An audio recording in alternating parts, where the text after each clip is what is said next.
Hey guys, this is Prashant. So today we are going to start a new chapter which is electrostatic potential and capacitance. So आज हम एक नया chapter start करने वाले हैं which is basically divided in two parts. First one is electrostatic potential जो आपने class 10th में भी थोड़ा बहुत पढ़ा होगा तो थोड़ा आइडिया आपको इसका होगा. And the second one is capacitance. तो ये थोड़ा सा न्यू टॉपिक है तो स्टार्ट करते हैं. बट पहले देखते हैं कि आज इस वीडियो में हम कौन कौन से टॉपिक डिस्कस करने वाले हैं. सो जो टॉपिक्स आप वीडियो में देखने वाले हैं वो हैं electrostatic potential energy difference, electrostatic potential difference, electrostatic potential energy and electrostatic potential. तो चारों ऐसे हैं बेसिकली एक दूसरे से लिंक्ड है. बेसिकली देखने में तो काफ़ी ज़्यादा टॉपिक लग रहे हैं बट चारों जो हैं आपके वो एक ही डेरिवेशन से आप फाइंड आउट कर सकते हो. ठीक है. And the next one is electric potential due to a dipole and due to a uniform charge distribution. तो डायपोल से कितना इलेक्ट्रिक पोटेंशियल किसी पर्टिकुलर पॉइंट पे आपको देखने को मिलेगा और यूनिफॉर्म चार्ज डिस्ट्रीब्यूशन से भी आपको क्या देखने को मिलेगा. यूनिफॉर्म चार्ज डिस्ट्रीब्यूशन याद है ना, लास्ट चैप्टर में हमने पढ़े थे. Volume charge distribution, surface charge distribution and line charge distribution. और इसी के साथ कुछ एडिशनल टॉपिक भी हम देखेंगे. बेसिकली एडिशनल वो है नहीं, मतलब आपने क्लास 11th में उनको पढ़ा होगा. बट क्या है कि वो इस जो हम टॉपिक्स देखने वाले हैं इनमें यूज़ करेंगे हम उसका. So the first one is work and the second one is conservative force. क्या होते हैं conservative force, non conservative force and the relation between conservative force and change in potential energy and potential energy क्या होती है ये भी हम देखेंगे. ठीक है. सो स्टार्ट करते हैं इस वीडियो को.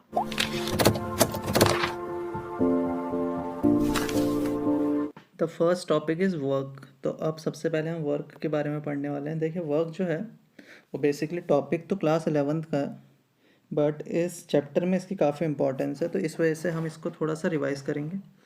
ठीक है. तो वर्क क्या होता था.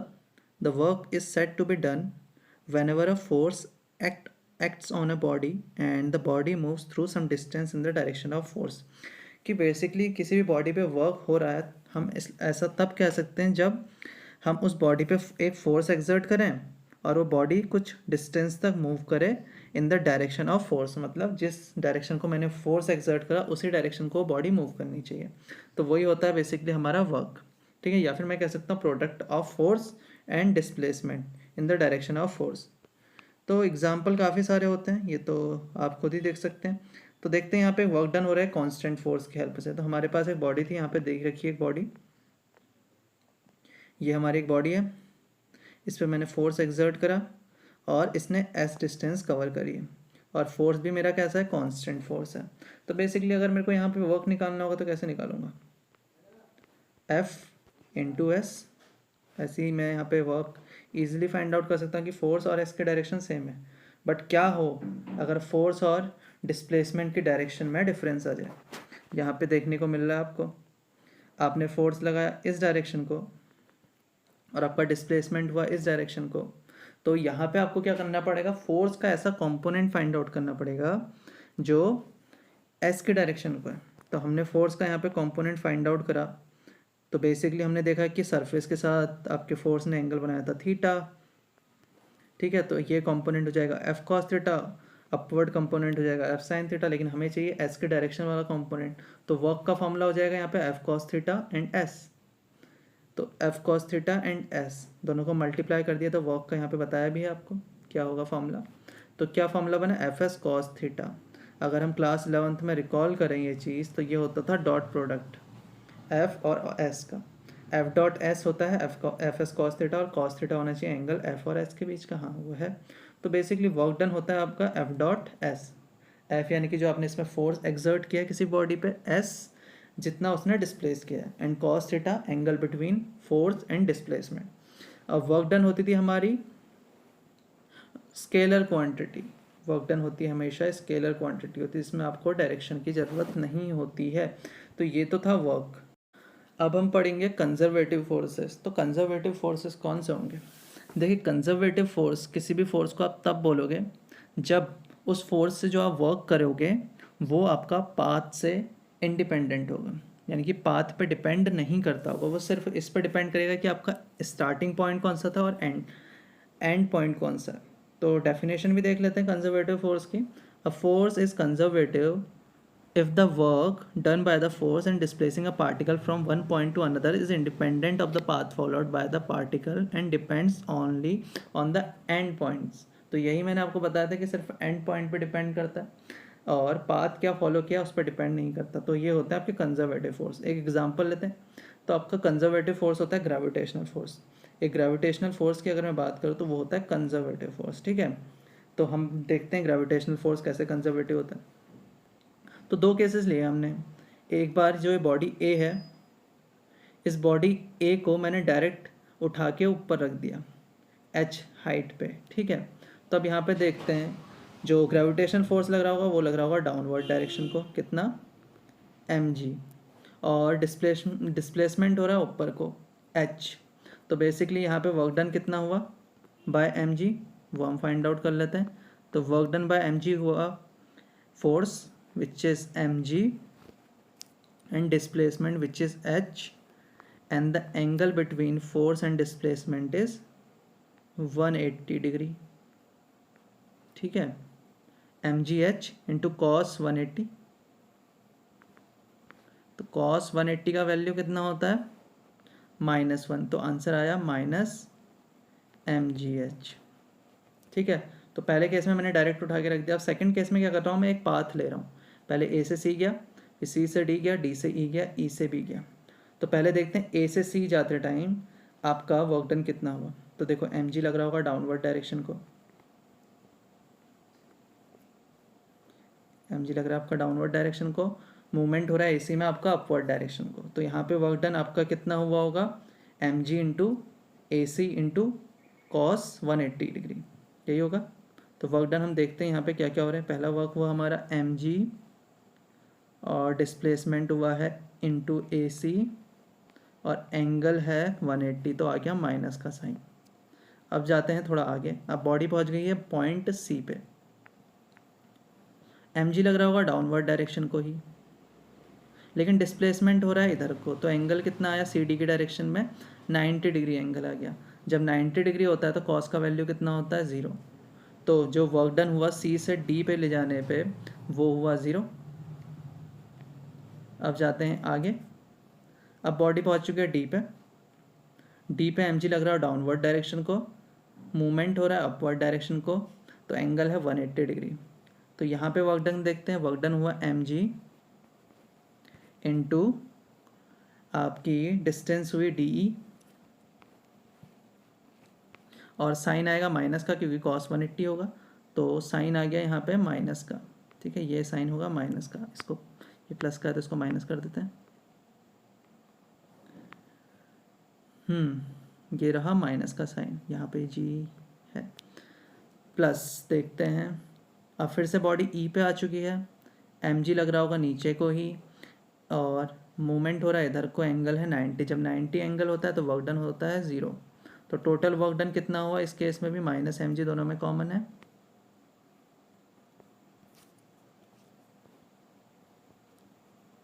ए सी प्लस डी ई, अगर मैं देखूँ यहाँ पे तो कितना है ए सी और डी ई, यहीं पे ले लेता हूँ डी ई लेंथ, तो एच के बराबर ही है।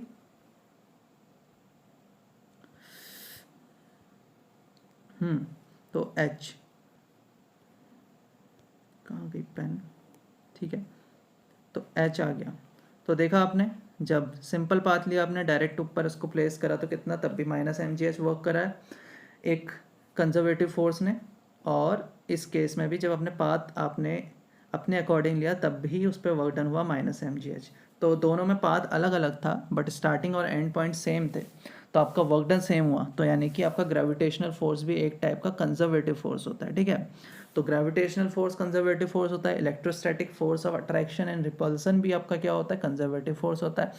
एक स्प्रिंग है, जब आप स्प्रिंग को क्या करेंगे, स्ट्रेच करेंगे या फिर कंप्रेस करेंगे तो जो फोर्स हमें ऑफर होगा स्प्रिंग की तरफ से वो भी एक टाइप का कंजर्वेटिव फोर्स होता है। अब नॉन कंजर्वेटिव फोर्स कौन से होते हैं, non conservative force just opposite होते होंगे, जो डिपेंड होते होंगे पाथ पे, जैसे कि फोर्स ऑफ फ्रिक्शन, क्योंकि फोर्स ऑफ फ्रिक्शन हमेशा मूवमेंट के 180 डिग्री पे होता है। ठीक है, तो आप अगर ज़्यादा मूवमेंट करेंगे तो वो हमेशा 180 पे है, तो ज़्यादा वर्क डन भी होगा नेगेटिव में, ठीक है। तो नॉन कंजर्वेटिव फोर्स होते हैं फोर्स ऑफ फ्रिक्शन, विस्कोसिटी, ये सब होते हैं नॉन कंजर्वेटिव फोर्स। अब हमने कंजर्वेटिव फोर्स पढ़ा क्यों? क्योंकि कंजर्वेटिव फोर्स का यूज़ है यहाँ पे। कंजर्वेटिव फोर्स और वह जो आपकी पोटेंशियल एनर्जी होती है, इन दोनों के बीच में एक रिलेशन होता है, ठीक है। रिलेशन ये कहता है कि basically the potential energy is associated with the configuration of a system in which a conservative force acts. तो देखते हैं क्या बता रहा है कि when a conservative force F x does work W on a particle within the system, the change in potential energy del U of the system is equal to the negative of the work done by the conservative force। तो कह रहा है कि अगर एक conservative force जो Fx है वो एक वर्क डन कर रहा है किसी भी सिस्टम में, तो जो पोटेंशियल एनर्जी में चेंज आएगा यानी कि del U जो होगा वो इक्वल होगा जो नेगेटिव वर्क होगा कंजर्वेटिव फोर्स के द्वारा, यानी कि del U is equals to minus W होता है। del U है जो चेंज आया पोटेंशियल एनर्जी में, और W है जो वर्क करा था कंजर्वेटिव फोर्स ने, और माइनस साइन बता रहा है कि ये दोनों एक दूसरे के नेगेटिव हैं। तो यानी कि del U हमेशा होता है is equal minus of work done by a conservative force in a system. तो यही टॉपिक हमारा अब यूज़ होगा जब हम electrostatic potential energy difference find out कर रहे होंगे। क्योंकि अगर मैं नॉर्मल पोटेंशियल एनर्जी की बात करता हूँ तो पोटेंशियल एनर्जी होती है जो वर्क डन आपको करना पड़ता है किसी भी बॉडी की पोजीशन या फिर कॉन्फ़िगरेशन चेंज करने के लिए, वही होता है किसी भी बॉडी का पोटेंशियल एनर्जी। जैसे सपोज़ हमने अभी अभी देखा कि यहाँ पे जो वर्क डन करा ग्रेविटेशनल फोर्स ने वो करा है -mgh, लेकिन जिसने उठा के ऊपर रखा होगा उसने कितना करा होगा mgh। Work done by a person जो करा होगा वो कितना होगा mgh, क्योंकि उसने कितना मिनिमम फोर्स लगाया होगा बॉडी को ऊपर ले जाने के लिए, मिनिमम फोर्स उसे mg तो लगाना ही पड़ा होगा। और कितनी डिस्टेंस कवर करी h, और डायरेक्शन ऑफ फोर्स और डिस्प्लेसमेंट के बीच का एंगल हो गया 0, क्योंकि बॉडी मूव भी ऊपर को कर रही है, मैंने फोर्स भी ऊपर को लगाया, और यही mgh स्टोर होता है बॉडी के अंदर पोटेंशियल एनर्जी के फॉर्म में। पोटेंशियल एनर्जी को दिखाते हैं यू से, और potential energy position to position या फिर यानी कि पोजीशन टू पोजीशन चेंज होती रहती है। अभी हमें इतना ही समझना है, ठीक है। तो अब चलते हैं अपने नेक्स्ट टॉपिक पे। तो बेसिकली एक डेरिवेशन होगा। So in this topic we are going to discuss the change in electric potential energy due to a point charge। तो इस टॉपिक में हम डिस्कस करेंगे कि आपके पास सपोज एक पॉइंट चार्ज है Q जो कि A पोजीशन पे रखा हुआ है, और एक चार्ज है आपके प्लस कैपिटल Q जो C पोजीशन पे रखा हुआ है।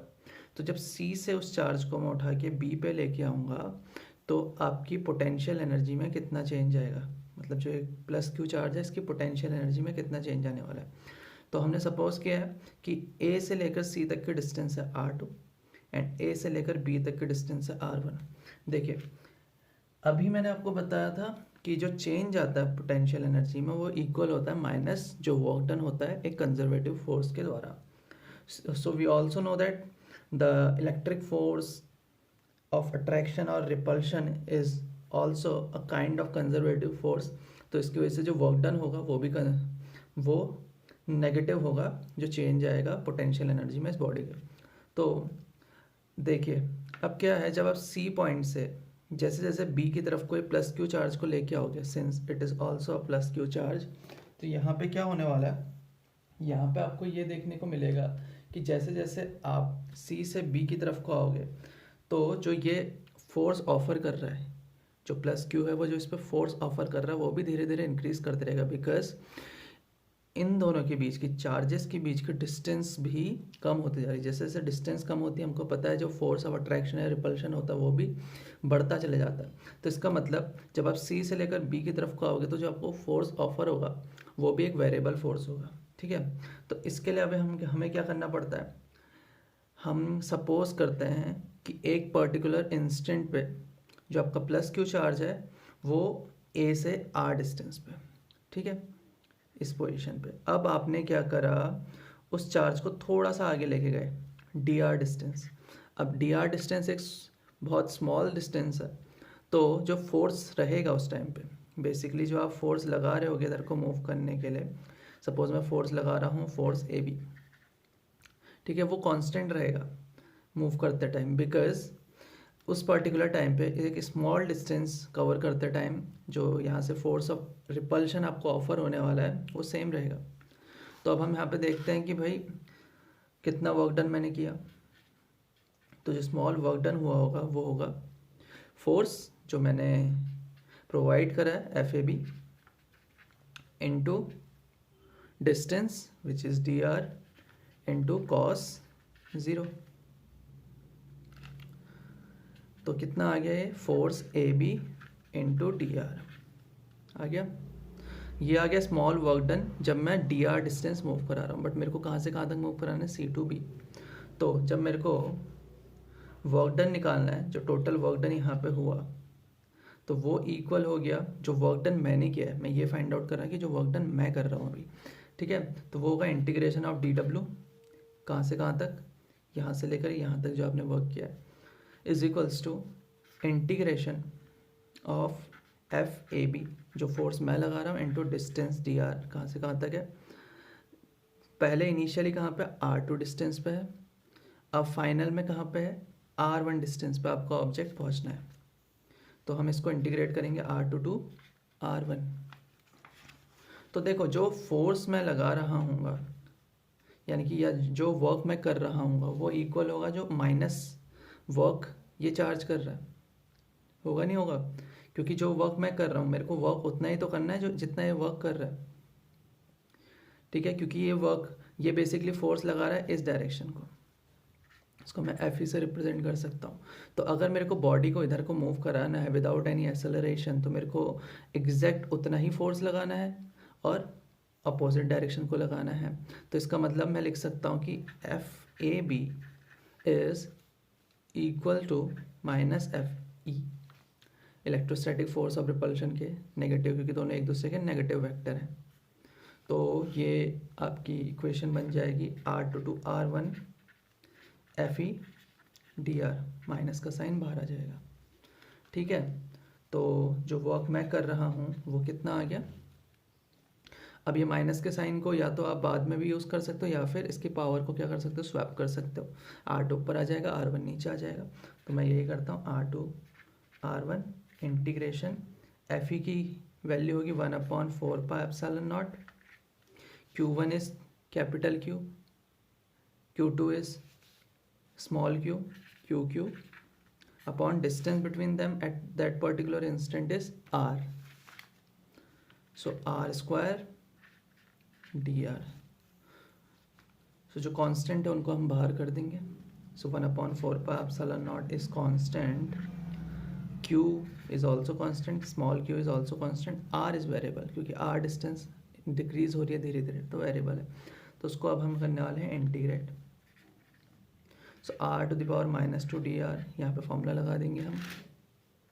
क्या होता है फॉर्मूला होता है integration of x to the power n dx is equals to x n+1 upon n+1, यही होता है।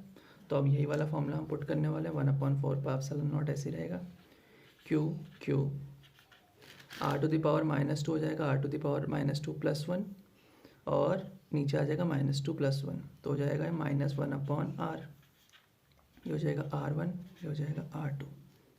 लिमिट्स पुट करेंगे, सो 1/4πε0 q 1/r1 -1/r2।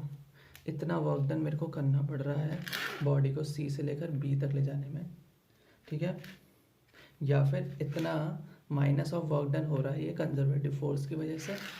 तो यही वर्क डन आपका स्टोर हो जाता है पोटेंशियल एनर्जी के फॉर्म में। तो चेंज इन पोटेंशियल एनर्जी हो गया है आपका इतना, ठीक है। तो अभी हमने निकाला कि चेंज कितना आ रहा है इलेक्ट्रिक पोटेंशियल एनर्जी में जब आप पॉइंट सी से लेकर बी पे ले जा रहे हैं। लेकिन अगर मुझे फाइंड आउट करना हो कि पॉइंट बी पे कितना इलेक्ट्रिक पोटेंशियल एनर्जी है, वो फाइंड आउट करने के लिए हम क्या करेंगे कि हम सपोज करेंगे कि जो सी पॉइंट है वो है इन्फिनिटी पे। अब जब सी पॉइंट इन्फिनिटी पे होगा तो ये जो प्लस क्यू चार्ज है इसकी वजह से इन्फिनिटी पे कितना इलेक्ट्रिक फील्ड एक्सपीरियंस हो रहा होगा या फोर्स एक्सपीरियंस हो रहा होगा, 0, क्योंकि जितना डिस्टेंस बढ़ते जाती है उतना फोर्स का वैल्यू डिक्रीज होते जाता है। और अगर ये इन्फिनिटी पे रखा है तो यहाँ पे फोर्स एक्सपीरियंस होगा 0, तो पोटेंशियल एनर्जी भी कितनी होगी 0। ठीक है, अब पॉइंट बी पे हम आ गए तो यहाँ पे स्टोर्ड एनर्जी कितनी होगी वो अब हम फाइंड आउट करने वाले हैं। ठीक है, तो चेंज इन पोटेंशियल एनर्जी का फॉर्मूला है डेल यू। अब डेल यू को भी मैं अगर बताना चाहूँ तो कैसे दिखा सकता हूँ, फाइनल माइनस इनिशियल। तो सपोज बी पॉइंट पे कितनी एनर्जी थी u1 और सी पॉइंट पे थी u2, तो u1 माइनस u2 मैं इसको लिख सकता हूँ। u1 माइनस u2 हो गया आपका change in potential energy 1/4πε0 q3 upon 1/r1 minus 1/r2। ठीक है, अब मैंने बोला कि आपका जो R2 है, जो डिस्टेंस R2 है वो कितनी लेनी है, इन्फिनिटी लेनी है, तो उस वजह से U2 का वैल्यू हो जाएगा 0 और आपकी पोटेंशियल एनर्जी आ जाएगी पॉइंट B की यानी कि U1। तो आ गया 1/4πε0 Q3 1/r1 माइनस 1/∞ होता है 0। तो इलेक्ट्रिक पोटेंशियल एनर्जी किसी भी पर्टिकुलर पॉइंट की होती है इतनी। तो यानी कि पॉइंट बी जो आपका है, ये पॉइंट बी है, इस पे जो इलेक्ट्रिक पोटेंशियल एनर्जी होगी उसका फॉर्मूला है 1/4πε0 Q upon 1 distance between them. ठीक है, तो ये तो था आपका electric potential energy and change in electric potential energy. तो अब हम फाइंड आउट करते हैं पोटेंशियल डिफरेंस। अगला टॉपिक हम करने वाले हैं electric potential difference between 2 points. ये हमने इसकी डेफिनेशन क्लास 10th में पढ़ी थी कि बेसिकली एक यूनिट चार्ज को आप जब एक यूनिट चार्ज को, जैसे सपोज यहाँ पे प्लस क्यू चार्ज पहले से प्रेजेंट था, आपके पास एक यूनिट चार्ज है, उसको किसी एक पर्टिकुलर पॉइंट से दूसरे पॉइंट तक ले जाने में जितना आपको वर्क डन करना पड़ता है, यूनिट चार्ज को एक पॉइंट से दूसरे पॉइंट पे ले जाने पे जितना वर्क डन करना पड़ता है उसी को कहते थे पोटेंशियल एनर्जी।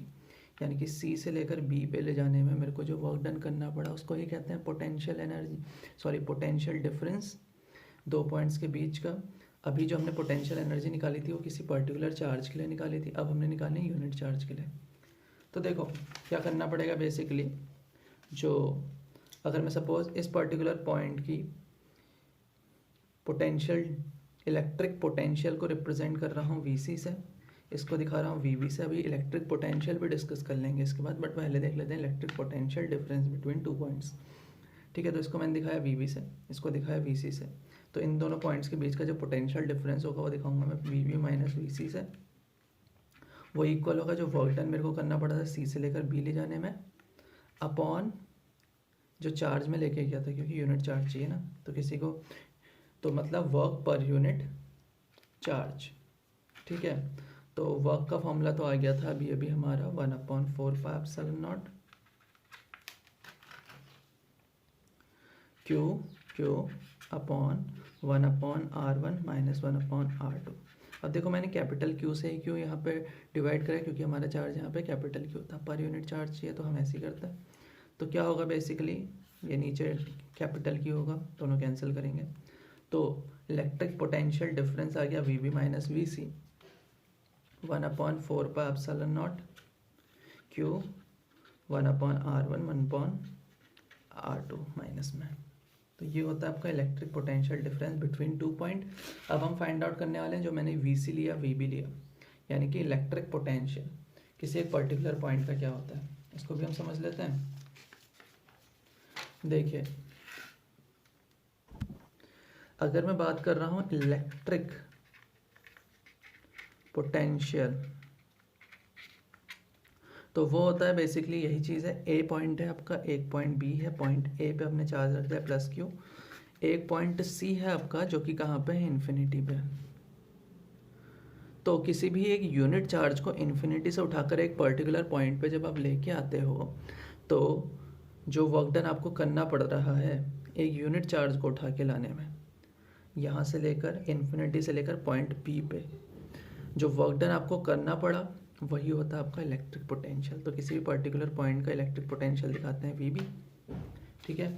हमें पता है कितना वर्क डन करना पड़ता है इन्फिनिटी से किसी पर्टिकुलर पॉइंट पे लेके आने में, इतना, ठीक है।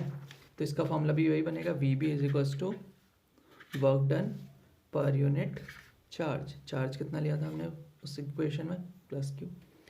तो वर्क डन करना पड़ा था हमें इन्फिनिटी से उस पर्टिकुलर पॉइंट पे लाने के लिए 1/4 पाई epsilon not Q Q upon 1/r²। So 1/4 pi epsilon not Q Q upon 1/r1, sorry सिर्फ r1 था, r1² बोल दिया मैंने, अपॉन कैपिटल क्यू।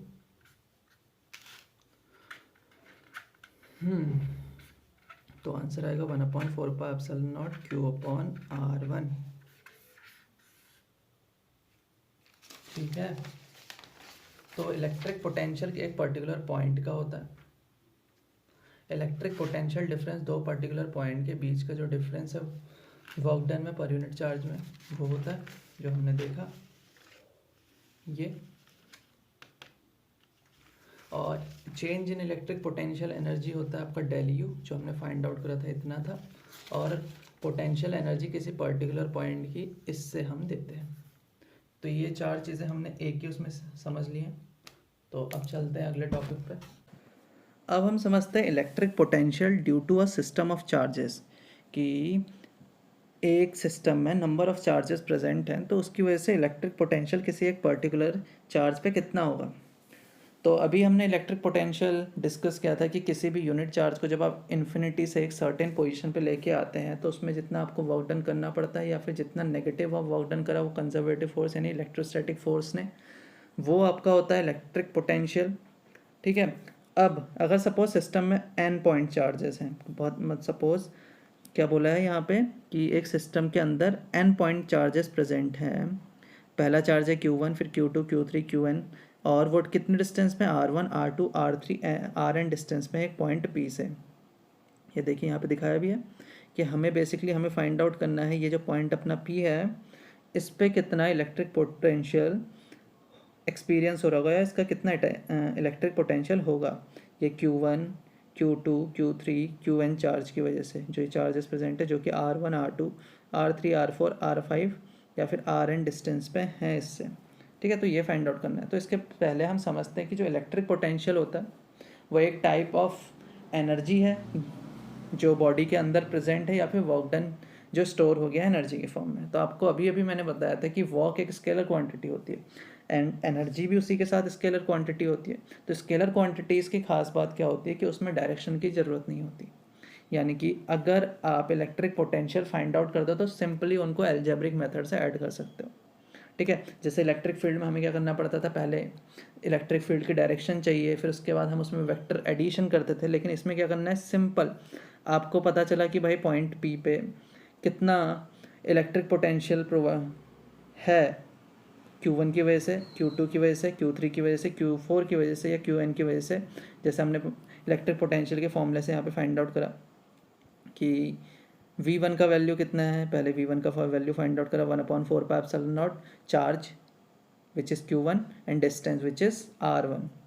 तो ये होना चाहिए था Q1/R1, ठीक है। सिमिलरली V2 आ जाएगा आपका Q2/R2, Q3/R3 आ गया V3 में, और Qn/Rn आ गया Vn में, और 1/4 पाई एप्सिलॉन नॉट तो सब में। मैंने बताया इलेक्ट्रिक पोटेंशियल एक स्केलर क्वांटिटी है, तो सिंपली आपको एल्जेब्रिक सम उनका फाइंड आउट कर लेना है। बट ध्यान ये देना है, ध्यान आपका ये होना चाहिए कि भैया चार्ज जो है वो पॉजिटिव नेगेटिव है, उसका नेचर भी आपको पता होना चाहिए। तो नेचर के अकॉर्डिंग यहाँ पे साइन आएंगे। जैसे Q2 अगर नेगेटिव होता तो यहाँ पे साइन कैसा आता, नेगेटिव, ठीक है। तो बेसिकली सम कर देना है आपको सबका, और साइन लेना है सिर्फ चार्ज का। तो फॉर्मूला हो गया इलेक्ट्रिक पोटेंशियल अगर सिस्टम ऑफ चार्ज प्रेजेंट है, नंबर ऑफ चार्जेस प्रेजेंट अगर सिस्टम में, तो फॉर्मूला होता है 1/4 पाई epsilon not summation of Qi/Ri, यानी कि सारे के सारे क्यू चार्ज और उनके डिस्टेंस को ऐड करके आपका वैल्यू मिल जाएगा V का, ठीक है। तो ये तो बात हो गई सिस्टम ऑफ चार्जेस के टाइम पे। अब देखते हैं कि भैया आपके पास एक डायपोल प्रेजेंट है और एक पॉइंट P है एक सर्टेन एंगल पे। तो डायपोल की वजह से उस पे उस पॉइंट P पे इलेक्ट्रिक पोटेंशियल कितना होगा। ठीक है, सो यहाँ पे हम डेरिवेशन करने वाले हैं electric potential at any point due to a dipole. हमें फाइंड आउट करना है किसी भी एक पर्टिकुलर पॉइंट पे एक डायपोल की वजह से कितना इलेक्ट्रिक पोटेंशियल एक्सपीरियंस होता है। ठीक है, इलेक्ट्रिक पोटेंशियल की बात करें तो V से हम दिखा देते कि किसी भी इन्फिनिटी से इनफाइनाइट पॉइंट से एक पॉइंट पे जब मैं एक चार्ज को लेके आता हूँ, वो भी कैसा चार्ज होना चाहिए, यूनिट चार्ज, तो जितना वर्क डन मुझे करना पड़ता है उसे कहते हैं electric potential of that particular point. Formula आता था 1/4πε0, जो चार्ज है सिस्टम का यानी कि Q अपॉन डिस्टेंस, यही तो होता था। ठीक है, अब आगे हम समझते हैं यहाँ पे हम क्या करने वाले हैं। तो अब यहाँ पे क्या होगा, हमने एक पॉइंट P कंसिडर करा है, एक डायपोल लिया है A, B पे चार्ज हमने रखे हुए हैं -Q +Q, बीच के डिस्टेंस हमने 2a लिया है, तो डायपोल मूवमेंट की डायरेक्शन हो जाएगी नेगेटिव से टू पॉजिटिव। ठीक है, अब पॉइंट P जो है वो सपोज मेरे डायपोल के सेंटर से बना है r डिस्टेंस पे, और एंगल यहाँ पे बन रहा है थीटा। ठीक है, B पॉइंट के साथ, और ये डिस्टेंस सपोज AP डिस्टेंस है r1 और ये डिस्टेंस है r2। सबको मैं वेक्टर देता हूँ ताकि डायरेक्शन हम फाइंड आउट कर सकें। ठीक है, अब यहाँ पे जब मैं यहाँ पे इलेक्ट्रिक पोटेंशियल निकालने वाला हूँ पॉइंट P पे, तो मेरा एक फॉर्मूला बायनोमियल का यूज़ होगा। देखिए, बायनोमियल थ्योरम थी हमारी क्लास 11th में मैथ्स में। ठीक है, वहाँ काफ़ी फॉर्मूले होते थे, उसमें से एक फॉर्मूला था, सपोज आपको फाइंड आउट करना है 1 + a⁻n। इसको अगर आपको फाइंड आउट करना है तो ऐसा होता था कि भाई अगर a का वैल्यू बहुत ज़्यादा कम है 1 से, a का वैल्यू बहुत ज़्यादा कम है 1 से, यानी कि 1 is very very greater than a, तो उस टाइम पे इसका आंसर होता था 1 प्लस पावर आ जाती थी a के मल्टीप्लिकेशन में। ठीक है, बाकी जो बीच की चीज़ें आएंगी वो सबको हम इग्नोर कर देते थे, ये हो जाता था फॉर्मूला। तो इसको आपको याद रखना है, कहीं पे यूज़ होगा अभी इसको जब हम सॉल्व करेंगे। एंड एक और फॉर्मूला हम यूज़ करेंगे वेक्टर एडिशन का, वो मैं आपको उसी पर्टिकुलर टाइम पे बता दूंगा। ठीक है, तो अभी तक हमने सिस्टम में लिया एक पॉइंट A B जो डायपोल है, यहाँ पे चार्ज -Q है, यहाँ पे चार्ज +Q है, डिस्टेंस है बीच की 2a, और डायपोल मूवमेंट की डायरेक्शन है -2 पॉजिटिव, हमेशा यही होती है। एक पॉइंट P था जो r डिस्टेंस पे है सेंटर ऑफ डायपोल से, विच मीन्स ये डिस्टेंस भी आपकी a है और ये बची हुई डिस्टेंस भी आपकी a होगी। पॉइंट P की डिस्टेंस r1 से है, a से है r1 और b से है r2। तो अभी हमने पढ़ा था पोटेंशियल, जो इलेक्ट्रिक पोटेंशियल होता है वो एक स्केलर क्वांटिटी होती है।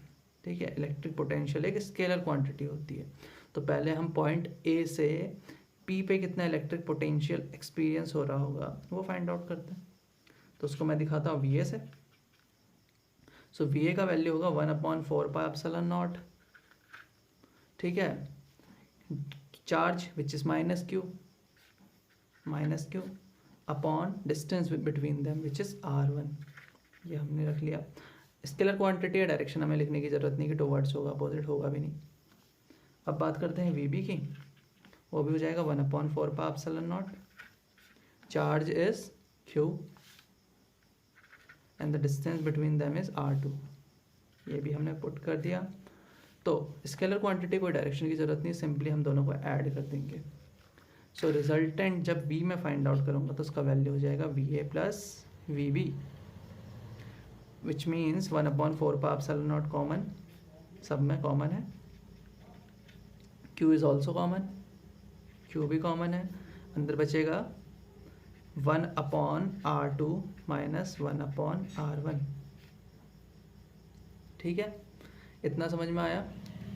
अब यहाँ पे हम करने वाले हैं कुछ चीज़ें, तो उसको समझने से पहले आपको एक पता होना चाहिए triangular law of vector addition कैसे वर्क करता है, उसके बाद हम इसको ईजिली कर लेंगे। तो पहले उसको देखते हैं।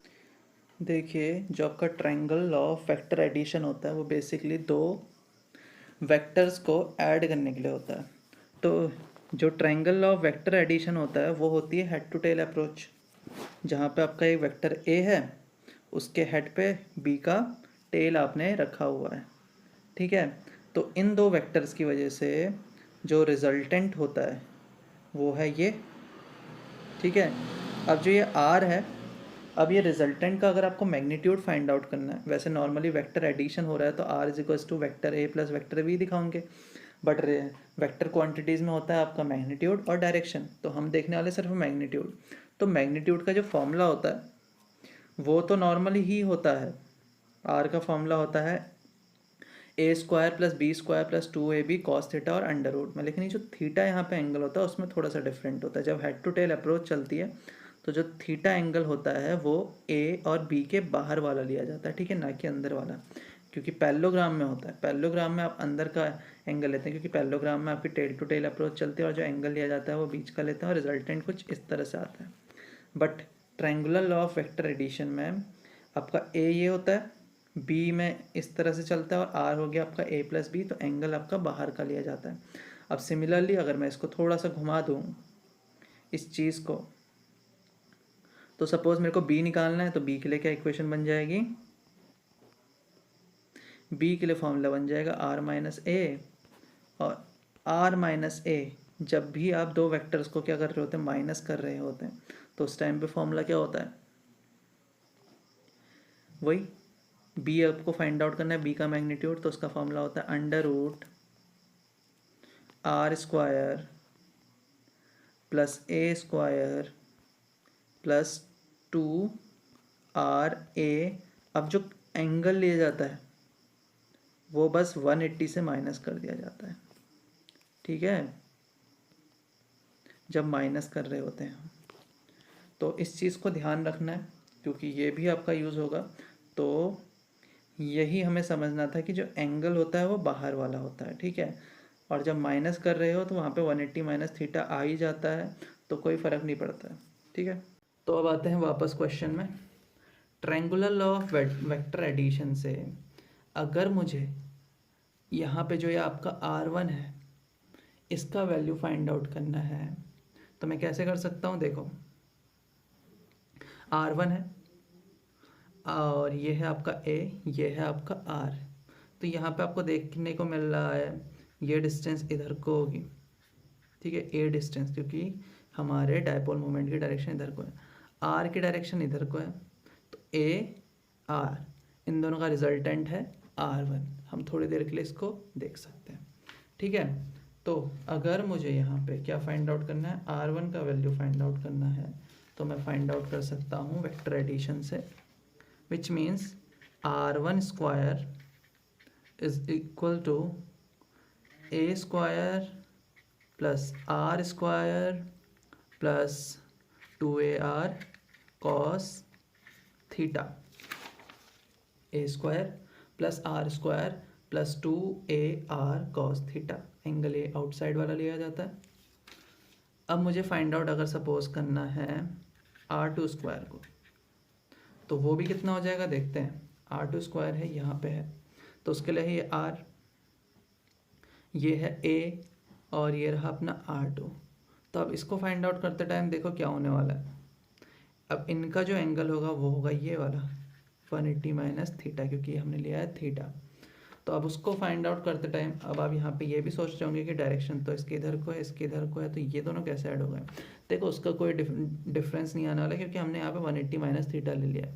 वैसे भी ये अगर सपोज डायरेक्शन इसके इधर को भी लेते हैं तो ये दोनों प्लस होकर ये मिलता, कोई दिक्कत नहीं है। 180 माइनस थीटा ले लोगे तो अपने आप माइनस का साइन बीच में आ जाएगा, ठीक है। तो R2 स्क्वायर आ जाएगा A square plus R square plus 2AR cos 180 minus theta. अब हम करने वाले हैं यहाँ पे इसको देखने वाले हैं, तो देखो इसमें क्या क्या चेंजेस आ सकते हैं। R1 स्क्वायर को ऐसे रहने देते हैं, यहाँ कॉमन लेते हैं R स्क्वायर, उससे बेनिफिट क्या होगा वो बहुत जल्दी आपको पता चलेगा। ये होगा A square by R square, क्योंकि यहाँ पे तो कुछ था नहीं, डिवाइड में आ जाएगा क्योंकि कॉमन ले लिया, प्लस 1 क्योंकि R स्क्वायर बाहर, plus 2AR upon R square अगर हमने किया होता सपोज तो क्या होता अपना, ये यहाँ से कैंसिल कर देगा तो कितना हो जाएगा 2A by R cos theta.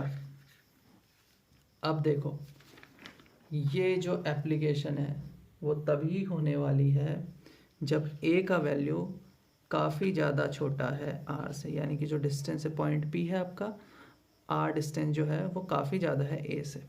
ठीक है, तो इस केस में देखो क्या होगा, हम इस टर्म को नेगलेक्ट कर सकते हैं क्योंकि ए स्क्वायर काफ़ी छोटा होगा आर स्क्वायर से, तो लगभग वैल्यू ज़ीरो के बराबर ही आएगा। तो हम इसको लिख सकते हैं आर स्क्वायर, इसको नेगलेक्ट कर दिया, 1+2a/r cos theta, r1 square का वैल्यू, बट हमें चाहिए r1 का वैल्यू, हमें r1 का भी नहीं चाहिए और भी चीज़ों का चाहिए, तो रूट लगेगा, रूट में ये बाहर आ गया तो रूट से स्क्वायर कैंसिल, और ये बचा 1+2a/r cos थीटा की पावर 1/2। बट हमें चाहिए क्या फर्स्ट इक्वेशन के लिए, हमें चाहिए 1/r1, तो हम कर देंगे रेसिप्रोकल। तो रेसिप्रोकल करा तो आपका आ गया 1/r1 is equal to 1/r, और इसकी पावर हो जाएगी माइनस में, थीटा की पावर -12। सिमिलर एप्लीकेशन इसमें भी चलेगी, जो मेथड हमने यूज़ करा था। सो 1/r2 का वैल्यू यहाँ पे आ जाएगा 1/r, बस साइन में चेंज आएगा क्योंकि cos 180 माइनस थीटा होता है माइनस cos थीटा, तो ये माइनस साइन यहाँ चले जाता, तो बस चेंज आता है इसमें 1-2a/r cos थीटा -12।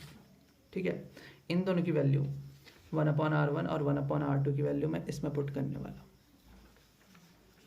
तो ये हो जाएगा कुछ v is equal to q/4πε0, 1/r2 था, 1/r2 की जगह हम पुट करने वाले हैं ये 1/r, इसमें भी है 1/r इसमें भी है, तो उसको कॉमन ही ले लेते हैं, पहली बार कर देते हैं, 1/r बाहर कर दिया। ठीक है, अंदर बचेगा क्या, 1+2a/r cos थीटा, r2 पहले लेना था, सॉरी r2 हमें 1/r2 पहले लेना है, तो बचेगा 1 माइनस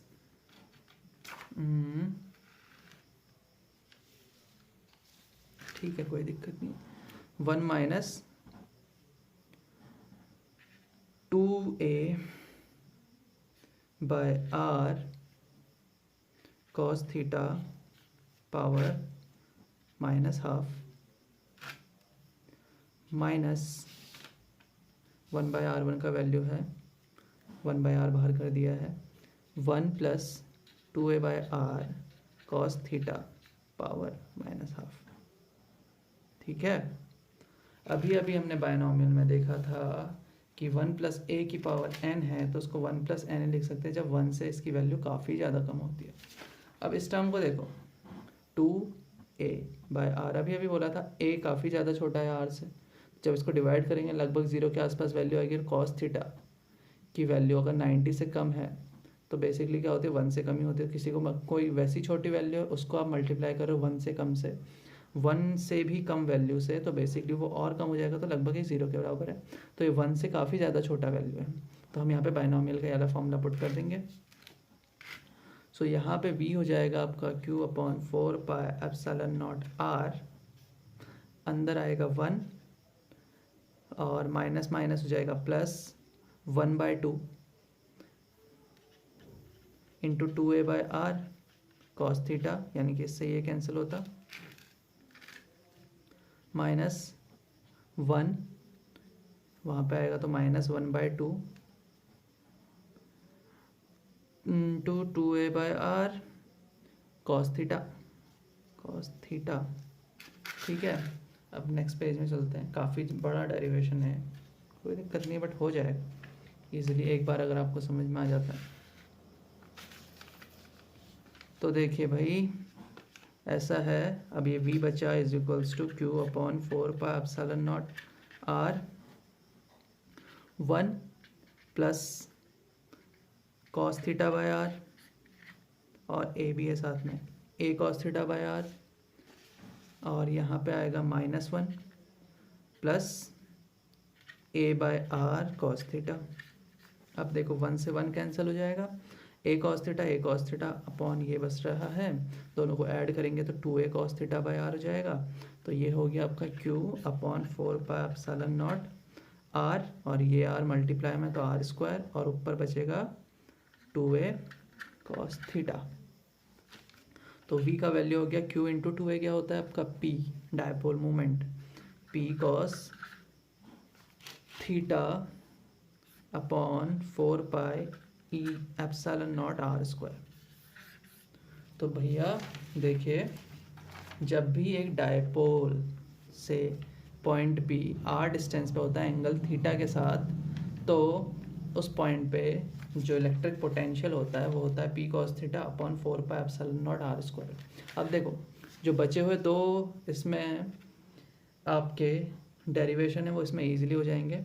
जब electric potential at any point due to a dipole, any point पे, जब वो एनी पॉइंट आपका हो जाएगा एक्सियल लाइन, जब इसको एक्सियल लाइन पे हम रख देंगे तब देखते हैं कितना वी आपको एक्सपीरियंस होगा। देखो इसी फॉर्मूले से हो जाएगा, ये आपका माइनस क्यू होता है, ये प्लस क्यू होता है आपका, और एक्सियल लाइन होती है ये वाली, पॉइंट भी यहाँ पे है, तो एक्सियल लाइन में ये डिस्टेंस होती आर होती।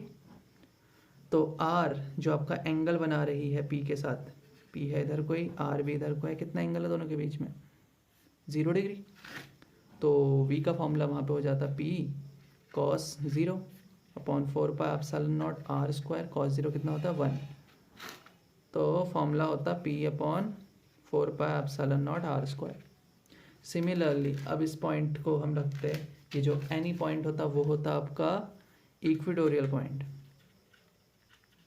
इक्वेटोरियल पॉइंट जब कब होता है, जब वो कितना एंगल बनाता है 90 डिग्री एंगल बनाता है।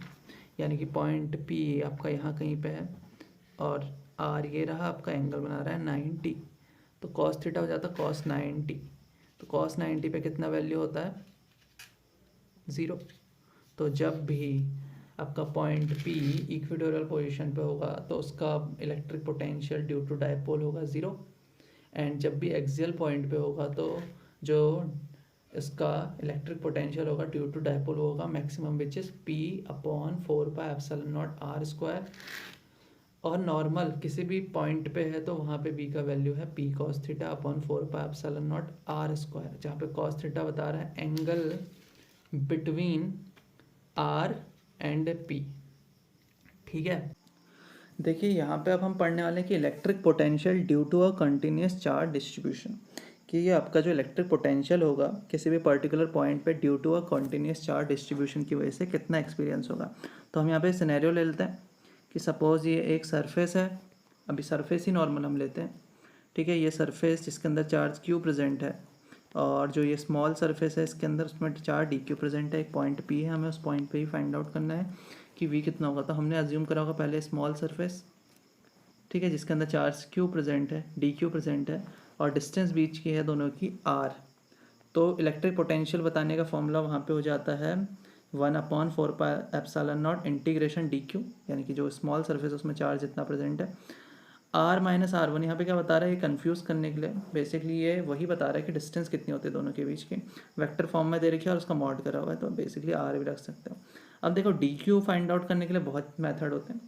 अगर मैं बात कर रहा हूँ कि ये जो मैंने सरफेस लिया है, ठीक है, अगर सपोज़ मैं यहाँ पे इसकी जगह पे लेता है एक लाइन चार्ज, तो लाइन चार्ज की जो डेंसिटी होती है हम उसको किससे दिखाते हैं, लैम्डा से। वैल्यू होता है इसका D Q by D L.